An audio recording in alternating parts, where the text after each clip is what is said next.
পৃথিবী ছেড়ে পালালাম, তারা যে আমার আগে এখানে এসে বসে আছে, কি করে বুঝবো গো? কি করি, কি করি?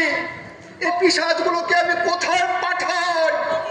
ও ভগবান, ওরা তেড়ে আসছে, ওরা ছিঁড়ে কুড়ে খাবে, ওদের ওদের হাত থেকে বাঁচাও ভগবান। জঙ্গলে পাঠাবো? হ্যাঁ হ্যাঁ, পশুদের পশু বানিয়ে জঙ্গলে পাঠাও।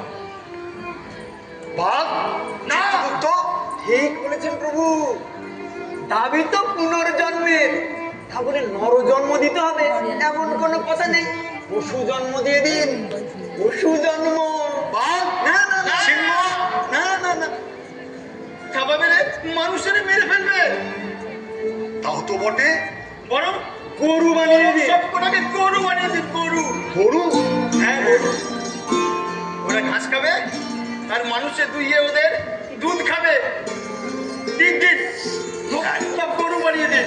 এতবার যা শোষণ করেছে, আজ তাদের গ্রহণ করে মানুষে দুধ খাবে। ভালো বলেছিস কত। দাও খাতাটা দাও, লিখে দিচ্ছি, দাও দাও।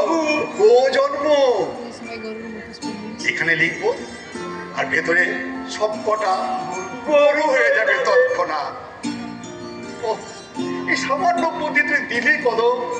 হ্যাঁ, তাহলে লিখি রঘুবীর চোংদা গরু, ঘটোৎকচ ঘণ্টনিয়া গরু হয়ে যা বাবা, গরু হয়ে যা, গুগলু গরু হয়ে যা, দানি বাবা, গরু হয়ে যা। ও জন্ম। এখানে এখানে গো জন্ম লিখবো, আর সব কটা গরু হয়ে যায়। না, সব কটাকে গরু বানাবো না, কিছু কিছু শিয়াল শকুন বানাবেন প্রভু। নরকে ময়লা কাটবে কে? এত যখন হলো ভগবান, আমাকে মুক্তি করবে। আর এই গরু কটাকে আবার সঁপে দিই, আমি ওদের নিয়ে গিয়ে চাষবাস করি দিই। কিন্তু আমি যে তোকে স্বর্গে রাখবো ঠিক করেছি। এই স্বর্গে শুয়ে বসে ঘুমিয়ে সুখ আমি চাইনি। আমি তো মানুষ, খেটে ফুটে বেঁচে থাকি। সে বড় সুখ, সে বড় শান্তি পাবো। কি আরেকবার আরেকবার আরেকবার বাঁচতে বড় স্বাদ লাগে গো। তথাস্তু।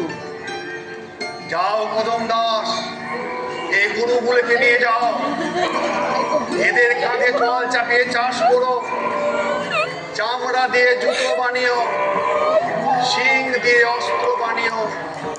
যাও বৎস, নিয়ে যাও।